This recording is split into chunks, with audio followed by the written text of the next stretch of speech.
Alright, so in this video we'll be looking at trigonometric equations, the general and specific solutions. Okay, so all we're going to do is just look at two examples, and in each example I'm just going to walk you through the steps. So in our first example, we've got sine 3x equals negative a half, and our constraints for the range of the values we're looking for is that our x should be between 0 and 3 pi over 2. Okay, so let's start. So the first thing we want to do is we want to make everything so that we have a single trigonometric ratio on one side equals a number. In this case we already have that, so that's brilliant. So we can just start. So sine 3x is equal to negative a half. So from here we want to find our reference angle. So our reference angle, I'm just going to do this for an angle, that's equal to the arc sine of our number. And what we want to do here is ignore the negative if there is a negative, because we're going to use the cos diagram to figure out the quadrants. Okay, and we keep the 3x, that'll come in later what we do with the 3. So we first find a reference angle, and we see the arc sine of a half is 30 degrees. Okay, and bear in mind we're actually working with radians, but we'll just convert back to radians later on in the question because we're used to working with degrees here in high school. Okay, so that's our reference angle. Now we go to the cos diagram. So we draw a little grid, and this is our 180 minus, 180 plus quadrant, and this is our 360 minus quadrant here at the bottom. And the first one is just our normal acute angle.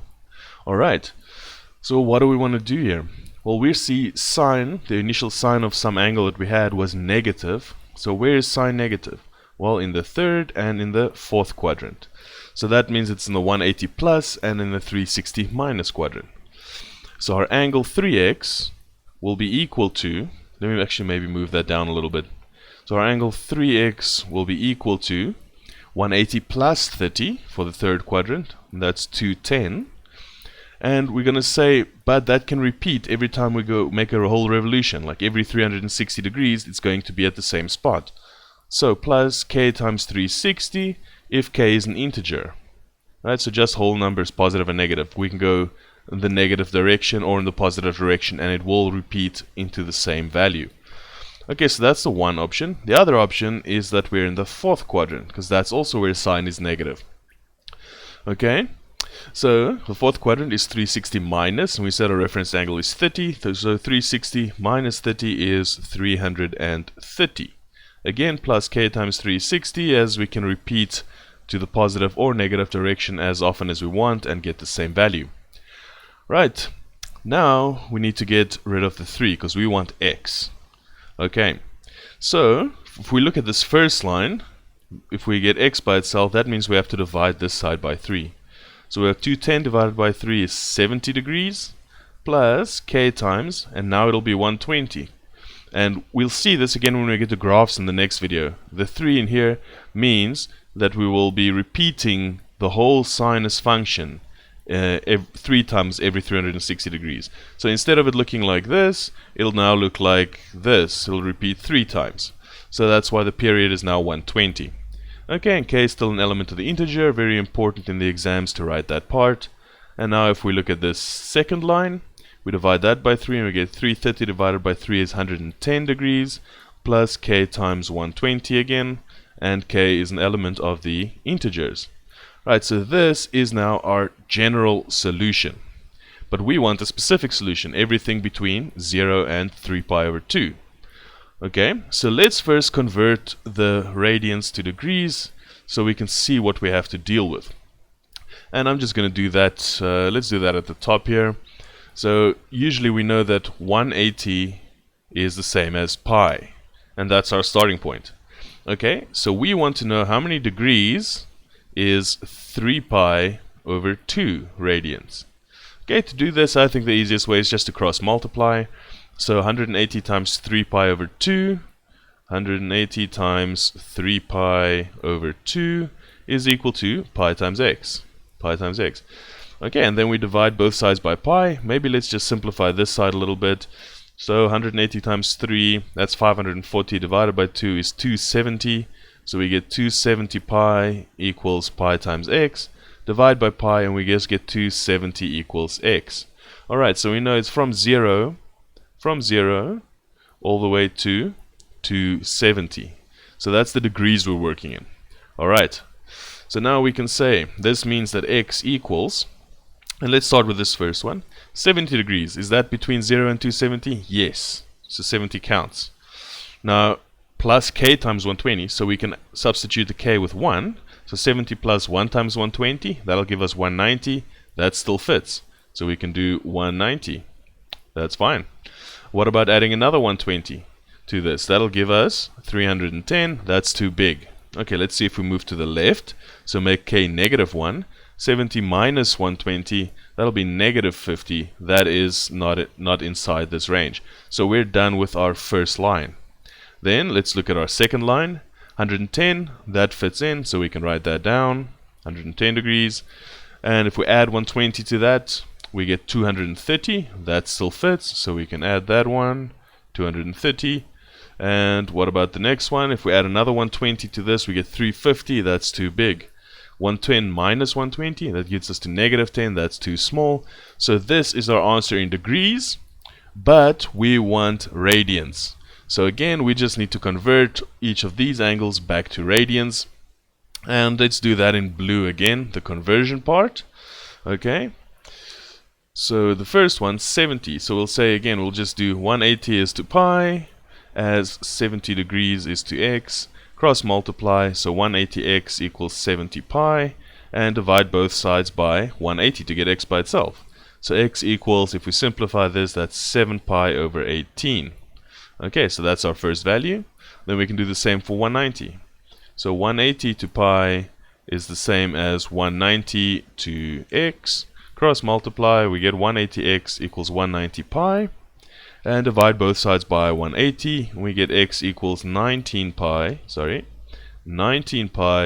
over 18. That's our second value. 110. So we just keep doing this. So this is maybe some nice practice in just getting radians to degrees conversion right. So that's the same as, we're looking at 110 to x.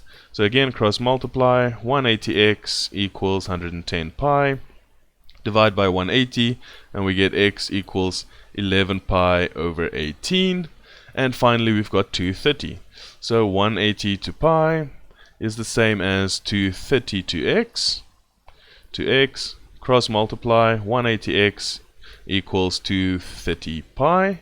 And divide by 180, so we get x equals 23 pi over 18.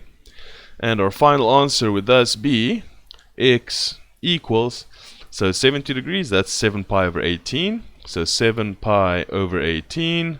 We also have 19 pi over 18. 19 pi over 18. And then we have 11 pi over 18. And finally we have 23 pi over 18. So 23 pi over 18. And this will be our final answer. All four angles in radians, and that is done. Good. So in this case, we already had a single trig function equals a number, so we could just work from there. Now we have one more example where we don't have a single trig function to start with. In this case, we have got cot, we've got cosec, and again we've got our range that our answer should be in. So what we want to do is convert everything into sine and cos, so use some of the identity ideas that we used, and then get a single trig function out of this.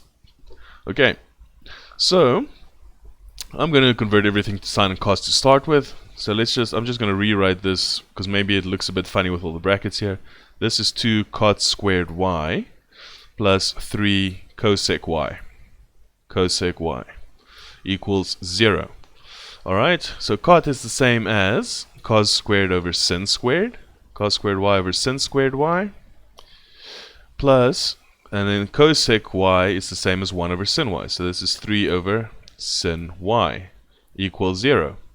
Okay, let's get a common denominator. So that'll be sine squared y. Sine squared y. At the top, this already has the sine squared y at the bottom, so we can just write 2 cos squared y. This 3 still needs to get another sine y. So sine y equals 0. Now we can multiply both sides by sine squared y. And I'm just going to make a slight little note here of the sine squared y, because we see sine squared y is at the bottom here, And we know we cannot divide by 0, so just for future reference, sine squared y cannot be 0. So once we get our answer, we'll just test that this is still true. Otherwise, we might need to rethink our answer and eliminate some of the values. Okay, that said, if we multiply both sides by sine squared y, we get on the left just 2 cos squared y plus 3 sine y equals 0, because 0 times sine squared y is 0. Right. Now cos squared y we can turn into 1 minus sine squared y because of our identities. So if we just look back here, we have our identities here, sine squared plus cos squared equals 1. We can rearrange that, so cos squared equals 1 minus the sine squared, and that's exactly what we'll want to do here. If we move down a little bit, so instead of the cos squared, we're going to have 1 minus sine squared y plus 3 sine y equals 0. So if we multiply this in and rearrange, we're going to get negative 2 sine squared y, and I'm just going to multiply everything by a negative as well to get 2 sine squared y minus 3 sine y plus 2 equals 0. Alright, so this is a quadratic trinomial. This one we can factorize. If you couldn't, you could always use your quadratic formula. If you were to use your quadratic formula, remember it's not going to be y equals, but it will instead be sine y equals your negative b plus or minus that whole thing. But in this case we can factorize, so I'm just going to factorize. We get our two brackets equals 0. We have 2 sine y, and we've got sine y. And now we need the factors of 2 to get us to negative 3. So if we make this a negative 2,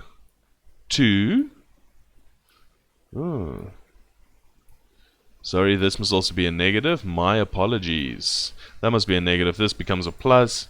So here we have our brackets. So either this equals 0 or this equals 0. So if we let this equal 0, then we get sine y equals, take the 1 over, divided by 2. Or we get sine y equals, if we take the 2 over, 2. Alright, so now we have two places to work from. So now we've got a single trig function equals a number, and the same here. A single trig function equals a number. Okay, I'm just going to rewrite that too. Now this one we see as a problem, because sine y cannot be 2, and why is that? Well, again, if we look at our graphs, the sine graph goes like this, right? And then it just keeps on repeating. That's 1, that's negative 1. So the maximum value that sine can be is 1, not 2. So that won't work, and we can ignore that.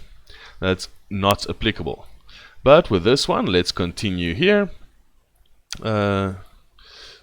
Actually, let's continue a little bit higher. Draw a big fat arrow all the way up to there. Alright, so now we need to find our reference angle. So our reference angle is equal to, and we've already seen this question. That's lucky for us, right? Sine 3x equals negative a half. We already had sine of something equals negative a half, and we saw our reference angle was 30. So it'll be the same here. Our reference angle will be 30 degrees. And again, we're going to draw our cos diagram, or even though we've already done it in the previous question. This is 180 plus, 180 minus, 360 minus. We saw that our sine value was negative, as we can see here in the bottom left. So where is sine negative? Well, it's in this quadrant and in this quadrant. So we know it's 180 plus, which means that, and in this case we had only y, so our angle is just y. So y equals 180 plus 30, which is 210, and we repeat every 360 degrees, so plus k times 360. K an element of the integers, because we only repeat full times. Alright, or y is in this quadrant, which is 360 minus, so 360 minus 30 is 330, plus k times 360, for k being an element of the integers. So again, here is our general solution, and now we need to find our specific solution. So what is our range? It's between negative 180 and 360.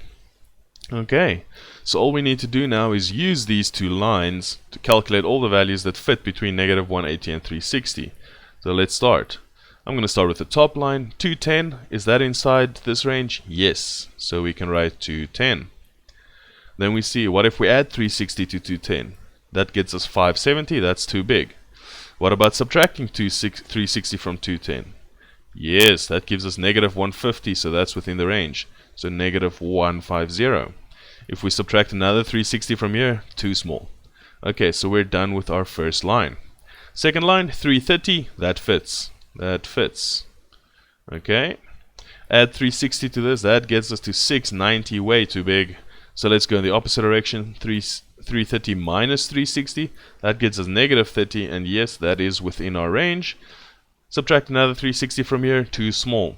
So this is our final answer. All four values.